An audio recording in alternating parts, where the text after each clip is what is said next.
Hello all of you, myself Tanmay Gupta. Welcome back to chemistry culture. और आज है हमारा lecture number 4 on some basic concepts of chemistry, the first chapter of class 11। और 3 lectures के हो चुके हैं जिसमें हम लोग काफी कुछ बातें कर चुके हैं। सिग्निफिकेंट फिगर्स तक ऑलमोस्ट कंप्लीट हो चुका है। जिन्होंने नहीं देखी है, आई होप आपको पसंद आई होगी, और जिन्होंने नहीं देखी है उनके लिए link is in the description. जाइए, देखिए और समझिए उसमें क्या क्या किस तरीके से समझाया है मैंने।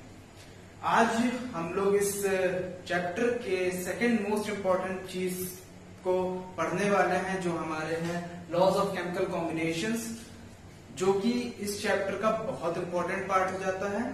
और इस टॉपिक से न्यूमेरिकल्स मोस्टली पूछे जाते हैं आपके एग्जाम्स में, चाहे वो आपके स्कूल के एग्जाम हो या फिर कोई भी कॉम्पिटिटिव एग्जाम हो। तो यहाँ से न्यूमेरिकल्स सबसे ज्यादा पूछे जाते हैं किसी भी एग्जाम में। तो हम लोग स्टार्ट करते हैं यार लॉज ऑफ केमिकल कॉम्बिनेशन से।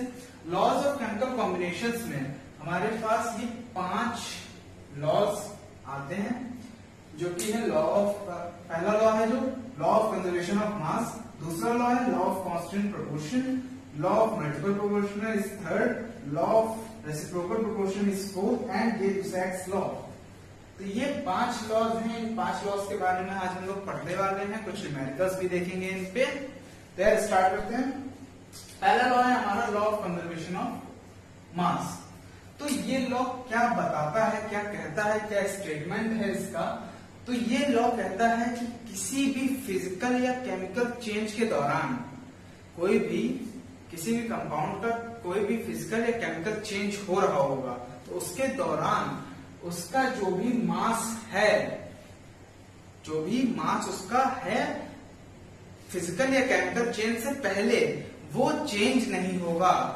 The mass of the product is equal to the mass of the reactant. मतलब जो भी रिएक्टेंट का मास है बिफोर द फिजिकल और chemical change, before the chemical reaction या फिर किसी चेंज से पहले जो भी मास है किसी भी रिएक्टेंट का, वो बराबर होगा प्रोडक्ट के मास से। या फिर हम लोग ऐसे भी कह सकते हैं that matter can neither be created nor be destroyed, only changes from one form to another. ठीक है ना, ड्यूरिंग एनी केमिकल और फिजिकल चेंज। ये चीज हम लोगों ने पहले पढ़ रखी है, ये मैं आज आपको बताने वाला हूँ। ये लॉ ये डिफाइन करता है कि किसी भी केमिकल रिएक्शन या फिजिकल चेंज के दौरान जो भी रिएक्टेंट का मास है वो चेंज नहीं होने वाला है, वो सेम रहेगा। प्रोडक्ट में भी और रिएक्टेंट में भी दोनों साइड बैलेंस रहेगा, मास यानी सेम रहेगा। देखिए हम लोग एग्जांपल से देखते हैं। ये हमारी हेबर्ट प्रोसेस है जिसमें हम लोग अमोनिया फॉर्म करते हैं।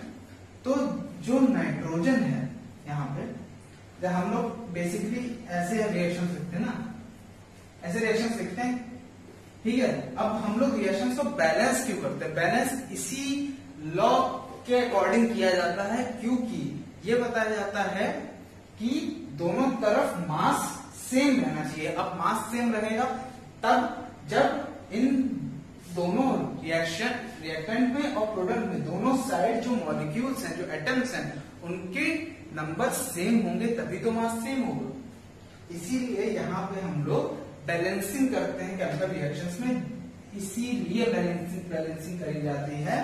इसमें भी देखिए आप इस प्रोसेस में नाइट्रोजन के 2 मॉलिक्यूल्स इधर, नाइट्रोजन के 2 मॉलिक्यूल्स इधर, हाइड्रोजन के 6 मॉलिक्यूल्स इधर और हाइड्रोजन के 6 एटम्स उस साइड में, नॉट मॉलिक्यूल्स एटम्स। ठीक है ना।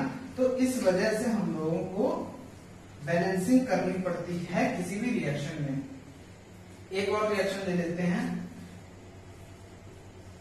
AgNO3 plus NaCl gives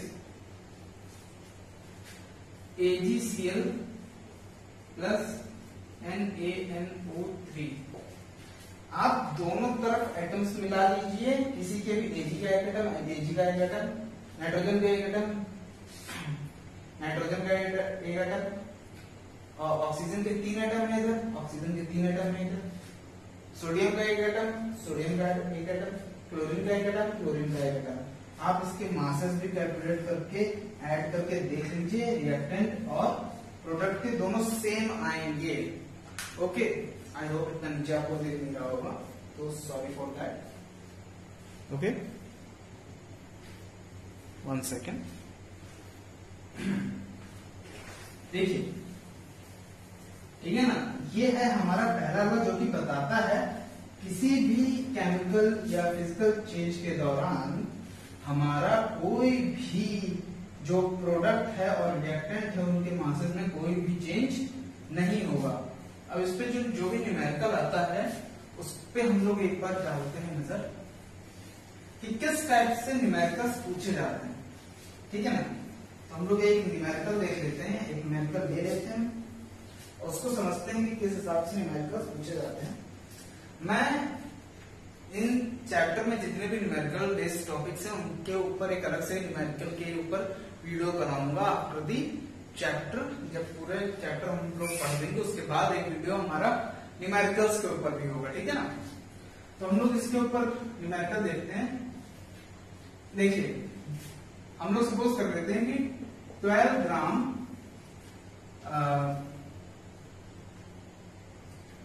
NaHCO3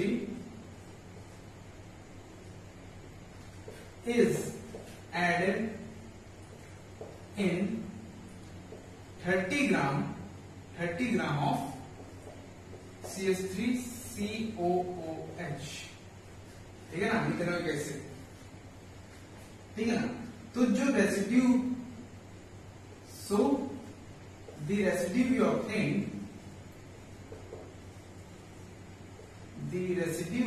obtain, is of 36 gram.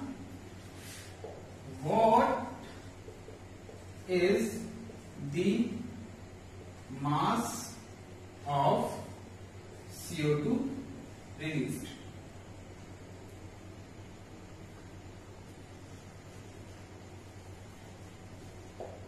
ठीक है ना, हम लोगों को ये बताना है।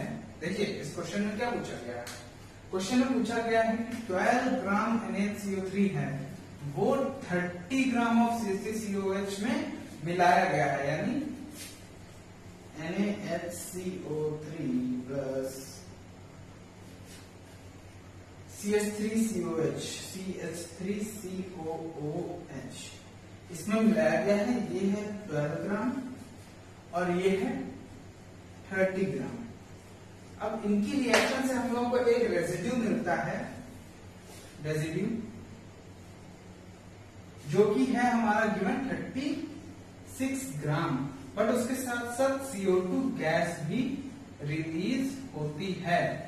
उसका मास हम लोगों को पता करना है। ठीक है ना, उसका मास हम लोगों को निकालना है। तो ये लॉ क्या कहता है, according to law of conservation of mass, the mass of the reactant is equal to the mass of the product. तो मास ऑफ द रिएक्टेंट कितना आ जाएगा, 30 प्लस 12 इज 42 और 36 plus X, 36 plus X, let X be the mass of CO2 released.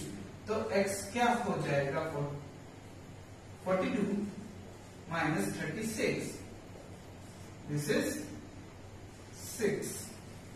तो 6 ग्राम हमारी carbon dioxide release होगी हमारे इस reaction में, इस पर्टिकुलर रिएक्शन में 6 gram of carbon dioxide released. Okay, तो ये है हमारा लॉ ऑफ कंजर्वेशन ऑफ मास।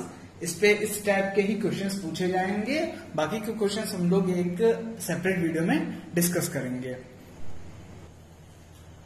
तो अब हम लोग बात कर लेते हैं यार हमारे second law of chemical combinations की, जो है हमारा लॉ ऑफ कांस्टेंट कंपोजिशन या लॉ ऑफ कांस्टेंट प्रपोर्शन। ठीक है ना, अब पहले हम लोग देख लेते हैं इस लॉ का स्टेटमेंट क्या है, क्या कहना चाह रहा है ये लॉ, उसके बाद हम लोग समझेंगे कि एक्चुअली क्या मतलब है इस लॉ का। ठीक है ना, पहले स्टेटमेंट देख लेते हैं। It states that a pure chemical compound always contains same element combined together in same definite proportion by weight। अब इस लॉ का कहना है कि कोई भी केमिकल कंपाउंड जब भी फॉर्म होगा तो उसमें जो भी एलिमेंट्स मिलके बनाएंगे वो कंपाउंड, वो सेम एलिमेंट्स होंगे और जो भी वो लोग मिलेंगे जब भी वो सेम कंपोजिशन बाय वेट में मिलेंगे, यानी उनका कंपोजिशन जो होगा, percentage composition in the compound, वो हमेशा सेम रहेगा, सिमिलर रहेगा। ठीक है ना, जैसे लेट कर लेते हैं हम हमारा H2O वाटर। ठीक है ना, अब वाटर हम लोग यहां का लें, मतलब इंडिया का लें या किसी आउट ऑफ कंट्री का लें, ठीक है ना।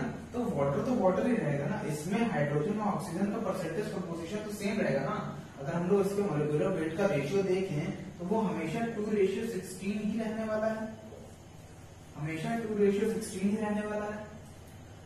अगर इंडिया का ले लो या किसी फॉरेन कंट्री का ले लो, वाटर तो वाटर ही रहेगा ना, 2:16 ही रहेगा हमेशा से कंपोजिशन। हाइड्रोजन का कंपोजिशन 2, ऑक्सीजन का 16, है ना। जैसे हम टैप वाटर ले लें या मिनरल वाटर ले लें तो वो भी सेम रहेगा।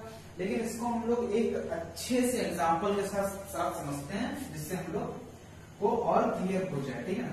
तो हम लोग एग्जाम्पल ले लिया कुप्रिक कार्बोनेट का, कुप्रिक कार्बोनेट का, ठीक है ना। अब हम लोग कुप्रिक कार्बोनेट के दो सैंपल लेंगे, एक नेचुरली अकरिंग कुप्रिक कार्बोनेट और एक सिंथेटिक जो हमारा लेबोरेटरी में प्रिपेयर किया गया है। तो पहला जो हमारा सैंपल है वो है नेचुरल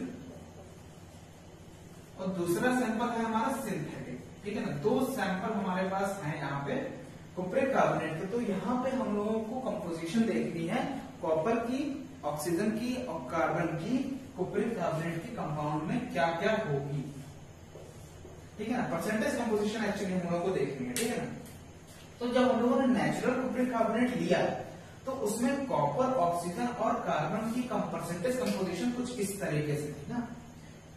फिर कॉपर की जो परसेंटेज कंपोजिशन थी वो 51.35% थी। ऑक्सीजन की जो परसेंटेज कंपोजिशन थी वो थी 9.75%, 75% अप्रॉक्स।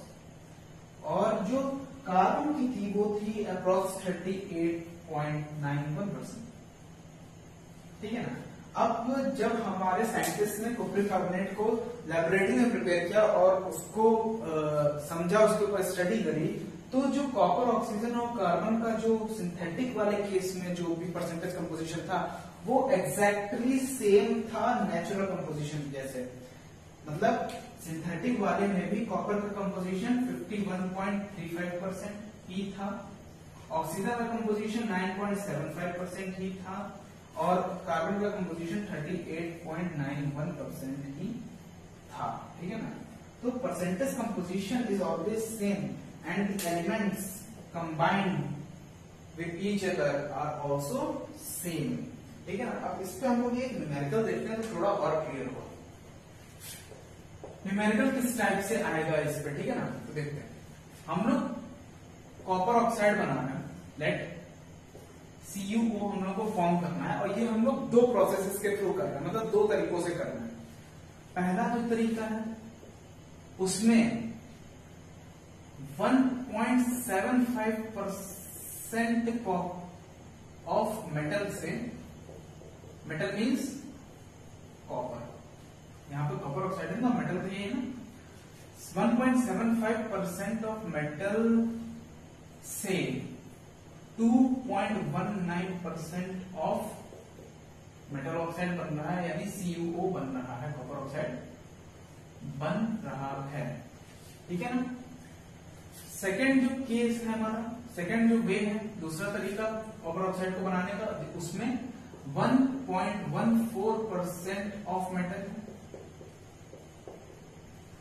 यानी कॉपर और 1.43% ऑफ CuO।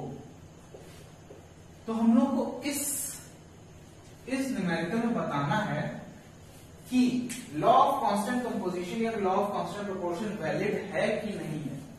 तो स्टार्ट देखो, पहले वाले केस में हम लोग पहला केस ले लेते हैं पहले, ठीक है ना। केस नंबर फर्स्ट, पहले केस में 1.75% ऑफ मेटल है, तो पहले तो मेटल का परसेंटेज कंपोजिशन निकालेंगे, पर ऑक्साइड में ना परसेंटेज कितना परसेंट आएगा, ठीक है ना। देखो परसेंटेज कंपोजिशन निकालेंगे, 100% में से कितना परसेंट होगा ये, ठीक। देखो percentage of copper in oxide, तो क्या हो जाएगा, ये सॉरी ये परसेंट नहीं है, ये this is not percentage, this is wait given actually, ठीक है ना। ये ग्राम्स में वेट गिवन है, ठीक है। ये परसेंटेज नहीं होगा, तो यहाँ पर परसेंटेज हम लोग सबसे पहले फाइंड करेंगे। तो percentage of copper in oxide क्या हो जाएगा पहले केस में, mass of copper 1.75 upon mass of oxide this is 2.19 into 100, ठीक है ना। ये आएगा हमारा कॉपर का परसेंटेज इन ऑक्साइड, तो ये लगभग आ जाएगा 79.9% अप्रॉक्स, ठीक है। अब कॉपर ऑक्साइड में, पूरी कॉपर ऑक्साइड में कॉपर का परसेंटेज कंपोजिशन इतना आ गया, ठीक है ना। कॉपर का परसेंटेज कंपोजिशन 79.9% आ गया, तो परसेंटेज ऑफ ऑक्सीजन क्या हो जाएगा, परसेंटेज ऑफ ऑक्सीजन हो जाएगा 100 माइनस 79.9, क्योंकि पूरे ऑक्साइड में से 79.9% तो कॉपर है, तो जो बचा हुआ है वही तो ऑक्सीजन का परसेंटेज कंपोजिशन होगा, तो ये अप्रोक्सीमेट हो जाएगा 20.1%, ठीक है। अब हम लोग केस 2 ले लेते हैं, दूसरा केस, दूसरी प्रोसेस है जो हमारी, दूसरी प्रोसेस में मेटल का जो वेट है वो 1.14 ग्राम दे रखा है। तो सबसे पहले परसेंटेज ऑफ कॉपर, तो weight of copper 1.14 upon weight of copper oxide which is 1.43 into 100, ये अप्रोक्सीमेट आ जाएगा 79.7%। तो परसेंटेज ऑफ ऑक्सीजन यहां कितना हो जाएगा 100 माइनस 79.7% विच इज अप्रोक्सीमेट 20.3%, ठीक है 20.3%। तो देखो यहाँ पे पहले प्रोसेस में कॉपर का परसेंटेज 79.9, दूसरे प्रोसेस में कॉपर का परसेंटेज 79.7, ये अप्रोक्सीमेटली बहुत क्लोज है ना। थोड़ा बहुत कैलकुलेशन में या प्रोसेस करने में एरर हो सकता है, ठीक है ना। ये दोनों आपस में अप्रोक्सीमेटली सेम है, और यहाँ पे 20.1% of oxygen and 20.3% of oxygen, ये भी अप्रोक्सीमेटली सेम है, बहुत ज्यादा डिफरेंस नहीं है। तो हम लोग कह सकते हैं कि this question, this numerical is valid, या फिर this law is valid for the numerical, this law is valid, ठीक है। तो इस टाइप से न्यूमेरिकल्स पूछे जा सकते हैं, ठीक है। अब लेकिन जब हम लोगों की फर्दर स्टडी हुई, इसके आगे की जो फर्दर स्टडी हुई और बहुत सारी चीजें निकल के आई सामने, तो इस लॉ के ऊपर कुछ लिमिटेशंस भी निकल के आए कि कुछ जगहों पे ये लॉ वैलिड नहीं हो रहा था, काम नहीं कर रहा था अच्छे से। अब वो चीजें हम लोग देख लेते हैं क्या क्या है। देखो पहला केस तो होगा, पहला लिमिटेशन देख लेते हैं ना। लिमिटेशन, इस लॉ की कुछ लिमिटेशंस निकल के आई, लिमिटेशंस कह लो, ड्रॉबैक्स कह लो, कुछ भी, ठीक है ना। कुछ लिमिटेशंस निकल के आए इस लॉ की। जो पहली लिमिटेशन थी इस लॉ की वो थी in the case of isotopes. Isotopes, देखो लॉ क्या कह रहा है, लॉ कह रहा है pure chemical compound always contain same element combined together in the same definite proportion by weight, ठीक है ना। एलिमेंट कंबाइन होंगे, उनका जो भी डेफिनेट प्रोपोर्शन होगा ना वेट का, वो भी सेम होगा, ठीक है ना। अब देखो यहाँ हम लोग जैसे कार्बन डाइऑक्साइड बनाए, अब उसमें हम लोग कार्बन के आइसोटोप्स का यूज करेंगे। जैसे पहला जो हम लोगों ने बनाया वो कार्बन 12 से बना है, C12 से, CO2 जो हमारा है ये C12 से बना है। तो इसके जब मासेस का रेशियो लेंगे तो ये हो जाएगा 12:32, ठीक है ना, 12:32। और वही हम लोग कार्बन डाइऑक्साइड कार्बन 14 को लेके बनाए तो CO2 बनेगा, लेकिन जो इनका वेट का जो परसेंटेज हो जाएगा, रेशियो हो जाएगा, वो हो जाएगा 14:32। तो भैया ये लॉ तो यहाँ पे गलत हो गया, क्योंकि जो प्रपोर्शन था वो सेम प्रपोर्शन बाय वेट तो आ ही नहीं रहा, प्रपोर्शन ही डिफरेंट हो गया, यहाँ पे 12:32, यहाँ पे 14:32। तो ये हमारा पहला ड्रॉबैक था इस चीज का, पहली लिमिटेशन थी कि आइसोटोप्स के केस में ये लॉ हमको कुछ समझा नहीं पा रहा था सही से, या फिर वैलिड नहीं हो पा रहा, ठीक है। तो अब देखो यार इस लॉ का सेकेंड लिमिटेशन क्या है, second limitation of that law, second limitation क्या है, देखिए लॉ क्या कह रहा है, कोई भी एक कंपाउंड के अंदर कंपाउंड बनेगा जो कि सेम एलिमेंट्स कंबाइन करेंगे इसमें और डेफिनेट प्रोपोर्शन बाय वेट में कंबाइन करेंगे। जैसे आप लोग एग्जांपल से समझते हैं, देखो एग्जांपल हम लोग ले लेते हैं C2H6O। अब इसमें बताया गया है कि सेम एलिमेंट्स भी कंबाइन करेंगे और वो जो कॉम्बिनेशन होगा उन एलिमेंट्स का वो एक डेफिनेट प्रोपोर्शन में होगा उनके वेट के, लेकिन तो उससे एक कंपाउंड बनेगा, ठीक है ना। लेकिन यहाँ पे देखो, यहाँ पे हम लोग इससे एक से ज्यादा कंपाउंड भी प्रिपेयर कर सकते हैं, जैसे CH3 CH2OH, ठीक है ना, ये पहला होगा। दूसरा हो जाएगा यहाँ पे CH3O CH3। अब देखो इसमें 2 कार्बन, इसमें भी 2 कार्बन, इसमें भी 2 कार्बन, इसमें 6 हाइड्रोजन, इसमें भी 6 हाइड्रोजन, इसमें भी 6 हाइड्रोजन, इसमें 1 ऑक्सीजन, इसमें भी 1 ऑक्सीजन है, इसमें भी 1 ऑक्सीजन।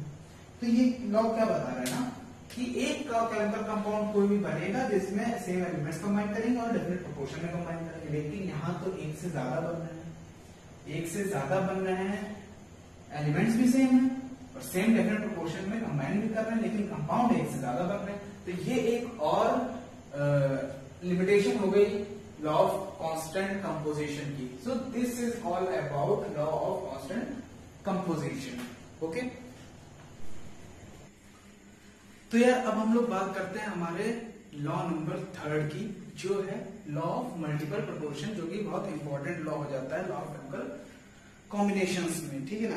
ये लॉ क्या स्टेटमेंट देता है हम लोगों को, क्या समझाता है, ये हम लोग समझेंगे और जानने की कोशिश करेंगे। तो यार इस लॉ का स्टेटमेंट पहले आप लोग देख लीजिए। इस लॉ का स्टेटमेंट है when 2 elements combine to form more than 1 compound, then the mass of one of the element which combines to the fixed mass of the other element are in a simple whole number ratio। अब इसका मतलब क्या है ये मैं बताता हूँ, ठीक है। कोई भी 2 एलिमेंट हैं वो कंबाइन हो रहे हैं एक साथ और वो एक से ज्यादा कंपाउंड प्रोड्यूस कर रहे हैं, ठीक है ना। जैसे हम लोग एग्जांपल लेके समझेंगे तो और अच्छे से समझ आएगा। जैसे हाइड्रोजन और ऑक्सीजन मिल रहे हैं, ठीक है ना। एक तरफ हाइड्रोजन मिल रहा है, एक तरफ ऑक्सीजन, ये 2 एलिमेंट्स, 2 एटम्स आपस में कंबाइन हो रहे हैं और एक से ज्यादा कंपाउंड बनाते हैं, एक से ज्यादा कंपाउंड, यानी एक ये बना देता है, एक हम लोग ऐड कर लेते हैं, एक हाइड्रोजन ऑक्सीजन मिलकर बनाते हैं H2O और दूसरा बनाते हैं H2O2, ठीक है ना। यही बता रहा है ना कि जब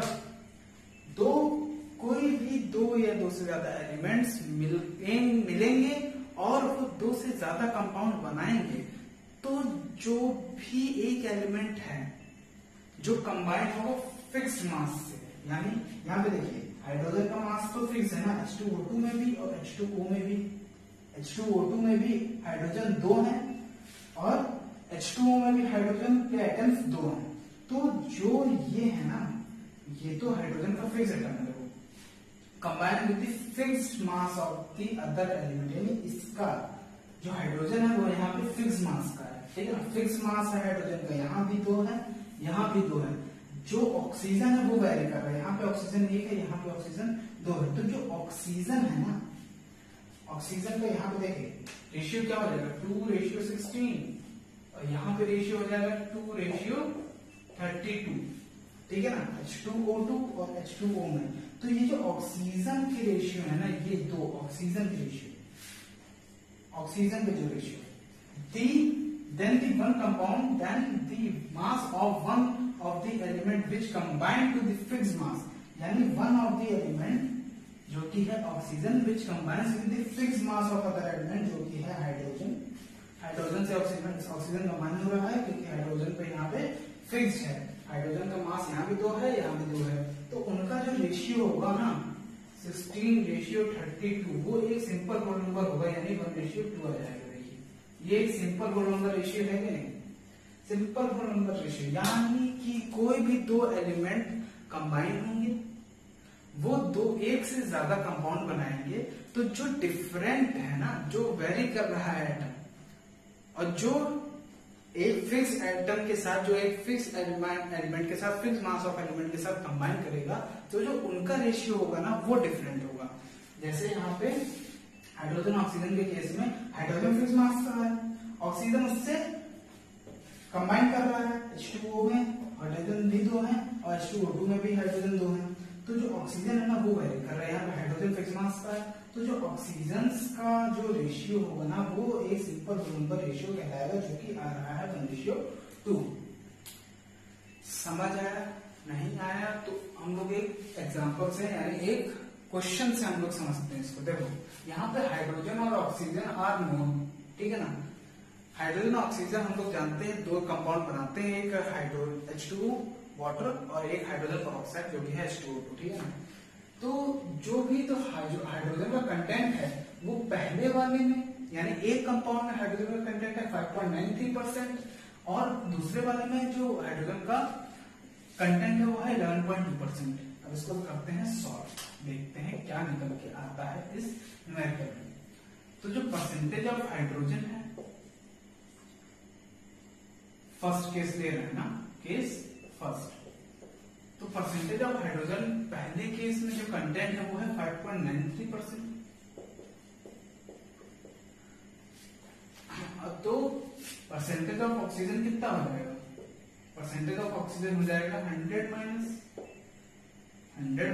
5.93, जो कि हो जाएगा अप्रोक्सीमेट 94 पॉइंट समथिंग, ये हो जाएगा 94.17%, ठीक है, 94.17%।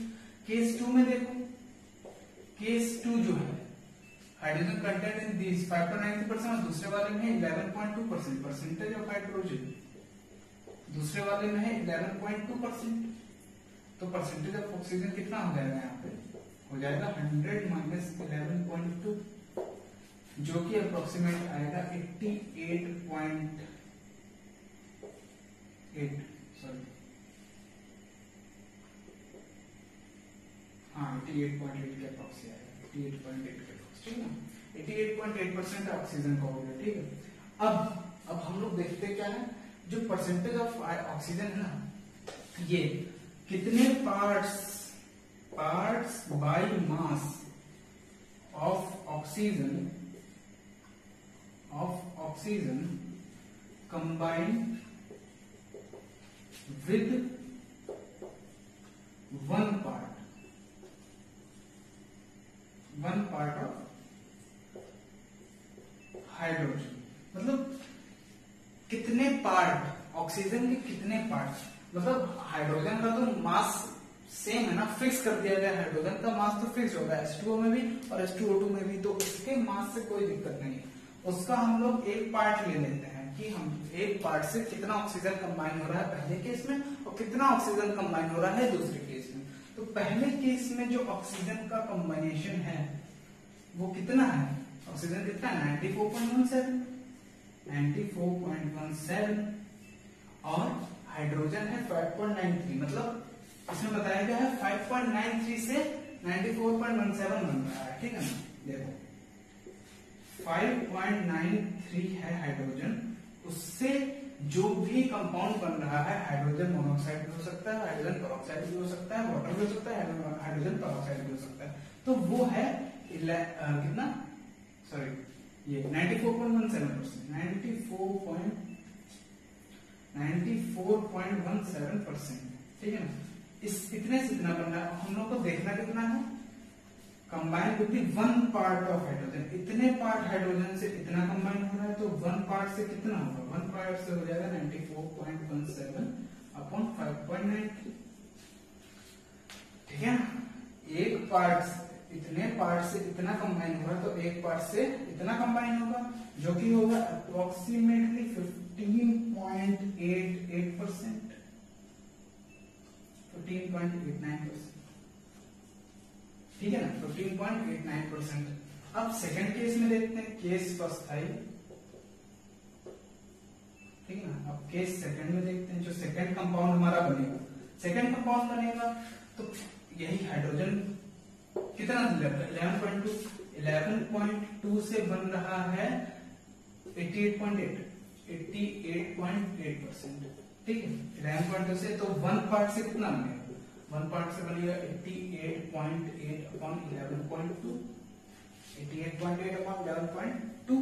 तो ये अप्रोक्सीमेट आ जाएगा 7.9 अप्रोक्स। ठीक है ना, 7.9 अप्रोक्स आएगा ये आंसर। ठीक, अब हम लोगों को मिल गया parts by mass of oxygen combined with 1 part of oxygen. इतना ऑक्सीजन कंबाइन हो रहा है दोनों केसेस में, यहाँ पे 15.89% और यहाँ पे 7.9%। तो दोनों ऑक्सीजन के हम लोग को कॉम्बिनेशन मिलेगा ना, ऑक्सीजन कितना कितना कंबाइन कर रहा है हाइड्रोजन के साथ। अब जितना जितना ऑक्सीजन कंबाइन कर रहा है उनका रेशियो, यानी 15.89 का रेशियो 7.9% से, यानी 15.89 रेशियो 7.9%। ये एक सिंपल होल नंबर रेशियो होना चाहिए जो कि आ जाएगा 2:1, जो कि एक सिंपल होल नंबर रेशियो कहलाता है। ये है हमारा पूरा लॉ ऑफ मल्टीपल प्रोपोर्शन, जिसमें बताया गया है कोई भी दो एलिमेंट कंबाइन होंगे और एक से ज्यादा कंपाउंड बनाएंगे तो जो डिफरेंट मास ऑफ एलिमेंट है जो कि एक फिक्स मास से कंबाइन कर रहा है उसका जो रेशियो होगा वो एक सिंपल होल नंबर रेशियो होगा। तो this is all about our law of multiple proportion. तो अब हम लोग पढ़ेंगे हमारे law number 4 of chemical combinations which is law of reciprocal proportion. ठीक है ना, अब इसका क्या स्टेटमेंट है, ये क्या कहता है ये लॉ, ये चीज हम लोग पहले देखेंगे। देखिए, it states that when two different elements combine separately with fixed mass of the third element, the ratio in which they do so will be in simple whole number ratio in which they combine with each other। ये है इसका इस law का statement. अब ये law कहना क्या चाह रहा है, स्टेटमेंट से थोड़ा कॉम्प्लिकेटेड लग रहा होगा बट नॉर्मल है, सिंपल लॉ है, समझने का कोशिश करेंगे। इसमें बताया गया है when two different elements combine separately। देखो, दो डिफरेंट एटम्स हम लोगों ने ले लिए, मान लो sulphur and oxygen, combine with the fixed mass of third element. किसी थर्ड एलिमेंट से वो लोग कंबाइन कर रहे हैं, तो इस सल्फर हाइड्रोजन से कंबाइन कर रहा है, ऑक्सीजन हाइड्रोजन से कंबाइन कर रहा है और सल्फर ऑक्सीजन से कंबाइन कर रहा है। ठीक है, अब ये सारे कंबाइन कर रहे हैं एक दूसरे से, ये तीनों। तो सल्फर जब ऑक्सीजन के साथ कंबाइन करेगा तो क्या बनाएगा, SO2। सल्फर जब हाइड्रोजन के साथ कंबाइन करेगा तो H2S। अब जो हाइड्रोजन ऑक्सीजन के साथ कंबाइन करेगा तो H2। ठीक है, ये तीन कंपाउंड हमारे बन गए। अब इसमें क्या बताया गया है, two different elements combine separately with fixed mass of the third element. अब इसमें कोई भी किसी चीज का मास फिक्स्ड ले लिया गया है, हम लोग इसमें लेट कर सकते हैं कि किसका मास हमको फिक्स्ड लेना है। हम लोग लेट कर देते हैं, हम लोग हाइड्रोजन पर लेट कर लेते हैं, इसका मास हम लोगों ने फिक्स ले लिया। ठीक है ना, फिक्स मास हम लोगों ने ले लिया। अब इसमें क्या करना है, देखिए, हाइड्रोजन और सल्फर को कंबाइन करें तो इनका रेशियो क्या होगा, 2:32 है ना। और जब ऑक्सीजन हाइड्रोजन से कंबाइन करेगा तो उसका रेशियो होगा 2:16। ठीक है ना, देखना ना, हाइड्रोजन 2, ऑक्सीजन का मास 16, हाइड्रोजन 2, सल्फर का मास 32। तो इन दोनों का जो रेशियो आएगा, इन दोनों का 2:32 एंड 2:16, तो वो आएगा 2:1। ठीक है, अब ये देखो क्या बताएगा, third element the ratio in which they do so. तो ये वाला है ratio in which they do so, in which they do so. ठीक है ना, ये रेशियो है in which they do so. in which the ratio will be in simple whole number ratio in which they combine with each other। अब ये देखो separately combine हुआ है, सल्फर हाइड्रोजन के साथ सेपरेटली कंबाइन हो रहा है, ऑक्सीजन हाइड्रोजन के साथ सेपरेटली कंबाइन हो रहा है। Ratio in which they combine with each other, जब ये दोनों एक दूसरे से कंबाइन होंगे तो इसमें क्या है 32 सल्फर का मास, ऑक्सीजन 2 है यहाँ पे तो उनका भी 32, तो यहाँ पे जो रेशियो आ रहा है वो 1:1 है, ठीक है ना। इसका और इसमें बताया गया है जो इसका ये वाला रेशियो और ये वाला रेशियो, इन दोनों का जो रेशियो होगा, इन दोनों का जो रेशियो होगा वो एक सिंपल होल नंबर रेशियो होगा, यानी 2:1 का 1:1 से रेशियो होगा 2:1 which is a simple whole number ratio. समझ में आया ना किस हिसाब से क्या बताना चाह रहा है ये लॉ। अच्छा हाइड्रोजन से हम लोगों ने ले लिया, ठीक है ना। अब लेट कर लेते हैं ऑक्सीजन का मास फिक्स्ड, मास तो हम लोग किसी का भी फिक्स कर सकते हैं ना, क्योंकि इसमें हम लोग सेलेक्ट करेंगे कि इसका मास फिक्स होगा, इसमें हम लोग चूज कर सकते हैं, इसमें हम लोग लेट कर सकते हैं। तो लेट हम लोग ऑक्सीजन का मास फिक्स कर लेंगे। ऑक्सीजन हाइड्रोजन ऑक्सीजन से सेपरेटली कंबाइन हो रहा है, सल्फर ऑक्सीजन से सेपरेटली कंबाइन हो रहा है, तो इन दोनों का जो रेशियो आएगा वो क्या आएगा 2:16 और 32 रेशियो 32 क्या आएगा 1:8 ही तो आएगा 1:8, ठीक है ना। 1:8 आएगा ना, 1:8 आया किसका SO2 का ऑक्सीजन के साथ और H2O का ऑक्सीजन के साथ, इनका आया 1:8, जो रेशियो आया इनका 1:8 आया। लेकिन जब सल्फर और हाइड्रोजन आपस में कंबाइन करेंगे तो उनका रेशियो क्या है 2:32, 2:32, तो 2:32 का रेशियो जब 1:8 से करेंगे तो क्या आ जाएगा 1:2 ही तो आएगा, 1:2 आ जाएगा which is again a simple whole number ratio. आप सल्फर को भी लेट कर सकते हो, सल्फर को लेट करके भी ratio simple whole number ratio ही आना है।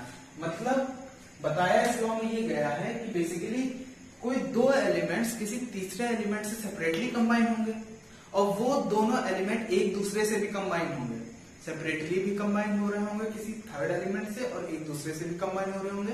तो जो सेपरेटली कंबाइन हो रहे होंगे जो उनका रेशियो होगा और जो एक साथ कंबाइन हो रहे होंगे जो उनका रेशियो होगा, तो इन दोनों का रेशियो मिला के एक सिंपल होल नंबर डिजिट आएगी, एक सिंपल होल नंबर रेशियो आएगा।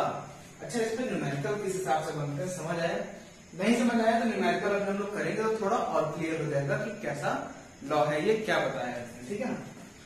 तो देखिए ये है हमारा न्यूमेरिकल, तो इसमें क्या बताया गया है जो H2S है वो 94.11% सल्फर को कंटेन कर रहा है, जो वाटर है हमारा वो 11.11% हाइड्रोजन कंटेन कर रहा है, जो SO2 है हमारा वो 50% ऑक्सीजन कंटेन कर रहा है। तो इसमें इस पूरे जो ये दिया हुआ है हमको न्यूमेरिकल, उसमें हम लोगों को ये लॉ बताना है कि ये लॉ सही है कि नहीं, ये लॉ वैलिड है इस चीज के लिए कि नहीं, ये चीज हमको बताना है। जो इसका रिजल्ट आएगा उस पर ये जो एग्रीमेंट है वो सही है कि नहीं। तो आइए स्टार्ट करते हैं। देखो H2S है, H2O है और SO2 है, तो वो हाइड्रोजन सल्फर और ऑक्सीजन से ही मिलकर बना हुआ है ना, हाइड्रोजन सल्फर और ऑक्सीजन से ही मिलकर बना हुआ है, ठीक है। इससे बनेगा H2O, इससे बनेगा SO2, इससे बनेगा H2S, ठीक है ना। अब इन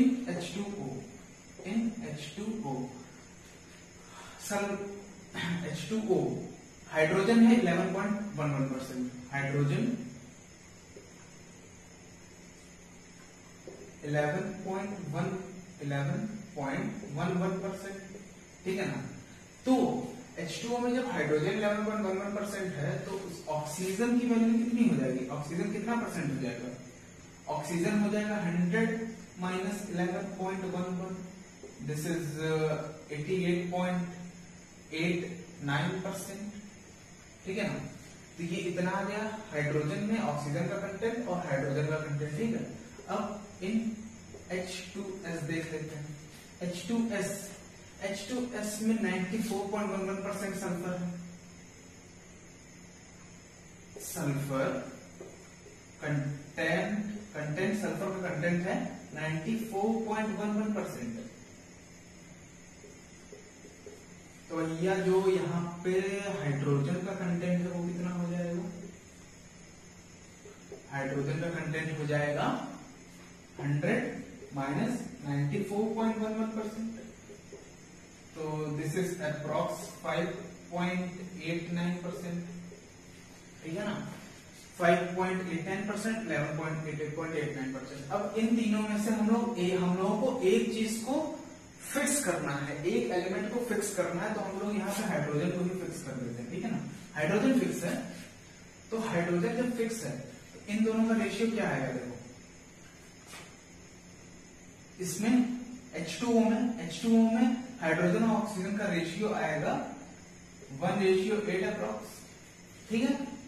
1:8, 11.11/88.89। या फिर हम लोग ऐसे देख लेते हैं। देखो हाइड्रोजन को हम लोगों ने फिक्स किया, तो कितना हाइड्रोजन है? 11.11%। 11.11% से ऑक्सीजन कितना है? 88.89%। तो जब हाइड्रोजन फिक्स कर दिया तो हाइड्रोजन की वैल्यू कितनी लेंगे? 1। एक यूनिट से 1% में कितना ऑक्सीजन है? हाइड्रोजन हम लोगों ने फिक्स कर दिया ना, हम लोग फिक्स कर देंगे तो उसकी वैल्यू यूनिट ही ले लेंगे। तो उसमें जो हम लोग सॉल्व करेंगे उसमें आसानी रहेगी, ठीक है ना। तो अगर 1 यूनिट हम लोग ले ले, 1% ले ले, 1% हाइड्रोजन में कितना आएगा? 88.89/11.11, ठीक है ना। तो इसका रेशियो कितना हो जाएगा? 8:1। 8:1। अब H2S में देखते हैं। H2O का केस हो गया ये, ठीक है ना। H2S में देखते हैं। H2S में सल्फर मतलब हाइड्रोजन ले लिया है ना हमने, तो हाइड्रोजन कितना है?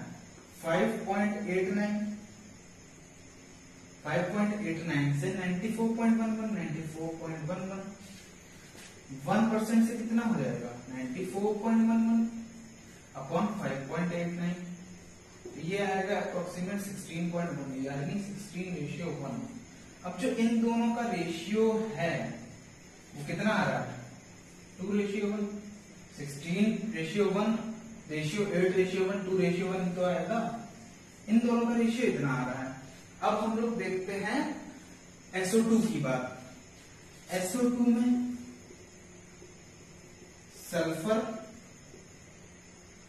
50%, तो ऑक्सीजन भी 50% हो जाएगा।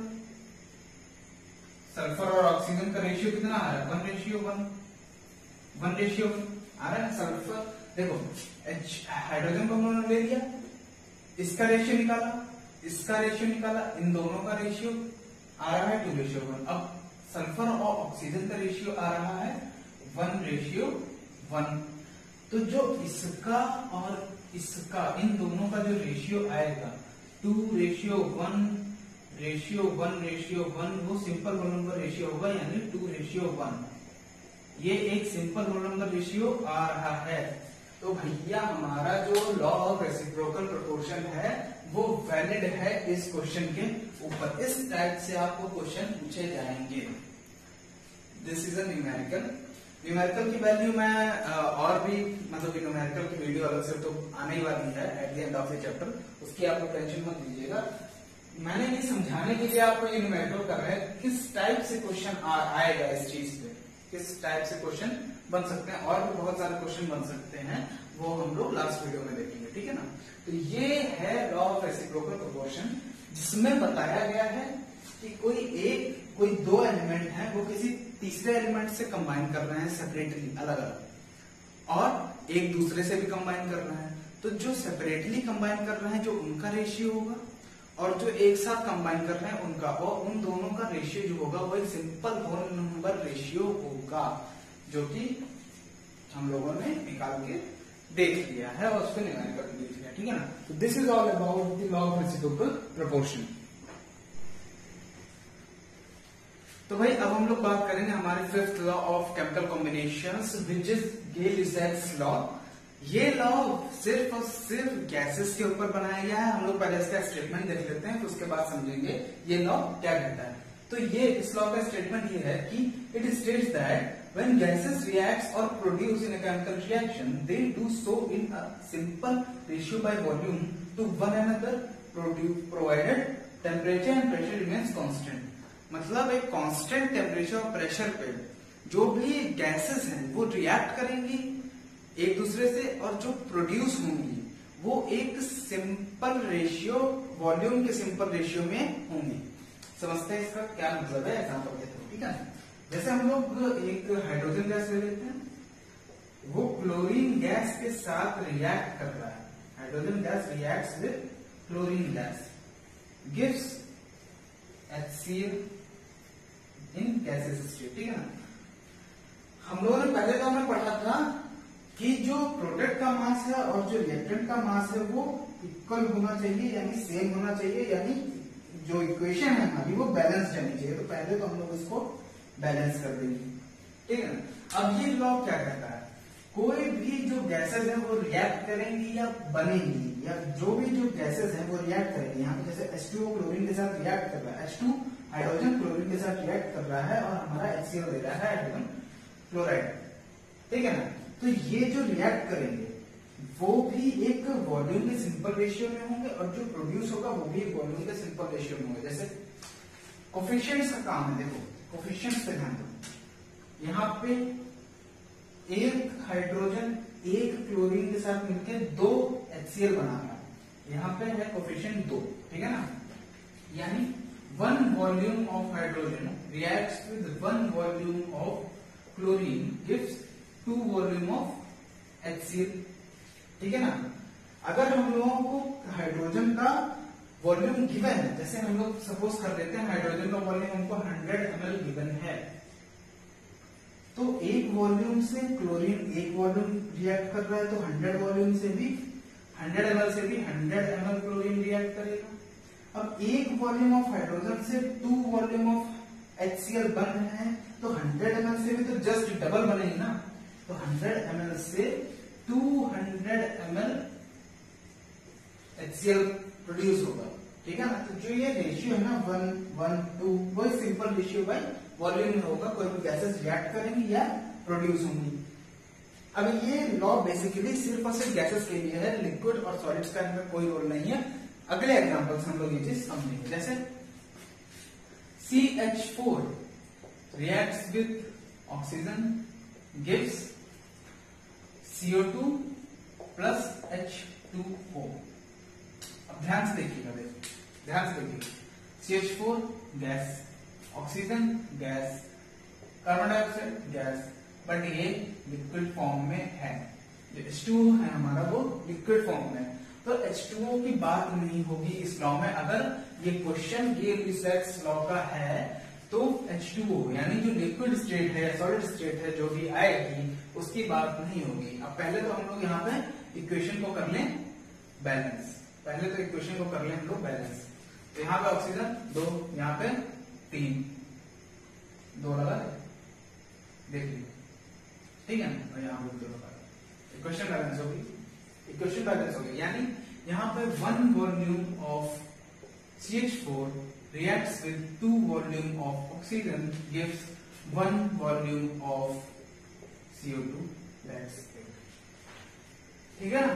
ये एक वॉल्यूम 2 वॉल्यूम के साथ रिएक्ट करके एक वॉल्यूम दे रहा है। अगर इसका CH4 का हम लोगों को पता है, जैसे CH4 की वॉल्यूम पता है, जैसे 50 ml हम लोगों को गिवन है, तो 50 ml 2 वॉल्यूम से रिएक्ट कर रहा है, 2 वॉल्यूम से रिएक्ट कर रहा है, तो 50 ml रिएक्ट करेगा 100 ml से, यानी डबल से, और बनाएगा 50 ml ऑफ CO2, ठीक है ना।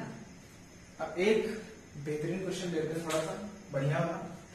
इसमें एक और कॉन्सेप्ट लगेगा जो कि इस चैप्टर में आगे हम लोग बताएंगे, समझाएंगे, ठीक है ना। जैसे हैबर्स प्रोसेस है, हमारा अमोनिया बन रहा है, gives NH3 which is our ammonium. इसको पहले तो हम लोग बैलेंसिंग हमेशा जरूरी है, तो 2NH3, ठीक है ना, हो गया बैलेंस हो गया। अब हम लोगों को गिवन क्या है, क्वेश्चन क्या है, बेसिकली क्वेश्चन क्या है, क्वेश्चन में गिवन है कि 60 ml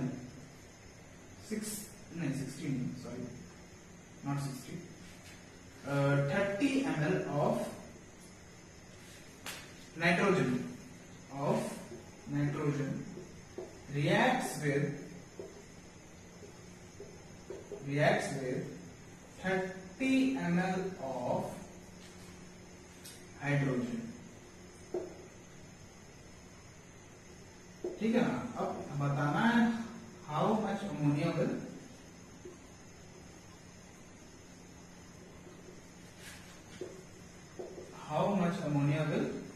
फॉर्म, ठीक है। देखो नाइट्रोजन से हाइड्रोजन रिएक्ट कर रहा है, फॉर्म कर रहा है NH3 यानी अमोनिया। बैलेंस कर लिया, इक्वेशन बैलेंस कर, ठीक है। देखो कितना 30 ml ऑफ नाइट्रोजन, हम लोग एक वॉल्यूम, ठीक है ना, पहले तो वॉल्यूम के हिसाब से देखेंगे, एक वॉल्यूम नाइट्रोजन 3 वॉल्यूम हाइड्रोजन से रिएक्ट कर रहा है और 2 वॉल्यूम अमोनिया दे रहा है, ठीक है ना। अब नाइट्रोजन कितना है, नाइट्रोजन से हम लोग स्टार्ट करते हैं इस क्वेश्चन को। नाइट्रोजन कितना है 30 ml, हाइड्रोजन कितना है 3 वॉल्यूम, यानी 30 into 3 यानी 90 ml से करना चाहिए ना, 90 ml, ठीक है। और देना चाहिए हमको 30 का डबल कितना 60 ml, ठीक है ना, 90 ml। बट हम लोगों को यहाँ 30 ml हाइड्रोजन दी गई है, हाइड्रोजन कम दी गई है, 90 ml है ही नहीं हमारे पास, तो रिएक्ट क्या करेगी, समझ रहे हैं।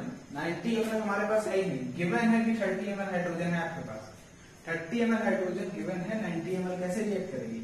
तो भैया ये जो भी हमारा प्रोसेस था वो हो गया गलत, ठीक है ना।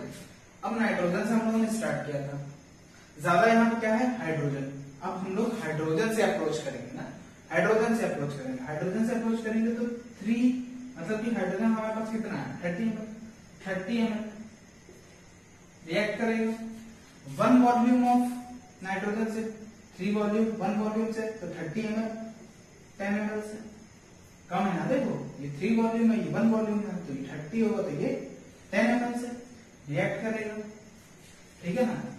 अब जब 1 वॉल्यूम 2 वॉल्यूम दे रहा है, 1 वॉल्यूम ऑफ नाइट्रोजन 2 वॉल्यूम दे रहा है इसका, ठीक है ना। और 3 वॉल्यूम भी अगर हम लोग हाइड्रोजन से ही देख लें तो 3 वॉल्यूम 2 वॉल्यूम दे रहा है, और नाइट्रोजन से देखें तो 1 वॉल्यूम 2 वॉल्यूम दे रहा है। तो जो हमारा अमोनिया फॉर्म हुआ है ना वो इसका डबल होगा, यानी 10 का डबल 20 ml हमारा बनेगा नाइट्रोजन। इस जो ये प्रोसेस है उसको हम लोग लिमिटिंग रिएजेंट का भी नाम देते हैं, लिमिटिंग रिएजेंट नाम से ही पता चल रहा है कि कोई चीज हमको लिमिट में दी गई है, यानी 30 ml फिक्स कर दिया गया है हाइड्रोजन का, लिमिटिंग है, लिमिट में है, ठीक है ना। एक लिमिट सेट कर दीजिए कितना आपको दिया जाए, कितने से आपको रिएक्शन करानी है। अब यहाँ पे कितना था 30 ml नाइट्रोजन था, तो यहाँ पे 10 ml रिएक्ट किया ना, 10 ml ही रिएक्ट किया ना, 30 ml में से 10 ml रिएक्ट किया, तो 20 ml ऑफ नाइट्रोजन जो था वो अनरिएक्टेड रह गया, वो आपको रिएक्शन के बाद मिल जाएगा, अनरिएक्टेड रहेगा, वो रिएक्ट नहीं करेगा, ठीक है ना। इसको लिमिटिंग रिएजेंट बोलते हैं। ये जो टॉपिक है वो हम लोग आगे आने वाली वीडियोस में पढ़ेंगे, ठीक है। तो पढ़ते रहिए, मजे करते रहिए, और इन पे देखो जो लॉज है ना हमारे लॉज ऑफ केमिकल कॉम्बिनेशन, उन पे हमारे जो न्यूमेरिकल्स हैं उनकी प्रैक्टिस बहुत जरूरी है, तो आप लोग न्यूमेरिकल लगाना स्टार्ट करिएगा इस पर, ठीक है ना। बाकी एक क्लास में वीडियो आएगी न्यूमेरिकल्स पे, उसमें हम लोग काफी सारे न्यूमेरिकल्स पे डिस्कस करेंगे, बट उससे पहले आप लोग प्रैक्टिस करके देखिएगा न्यूमेरिकल्स आपसे हो रहे हैं कि नहीं। कॉन्सेप्ट इतना ही था इनका, आगे आने वाली वीडियोस में हम लोग और कॉन्सेप्ट लेके आएंगे। तब तक के लिए नमस्कार, जय हिंद।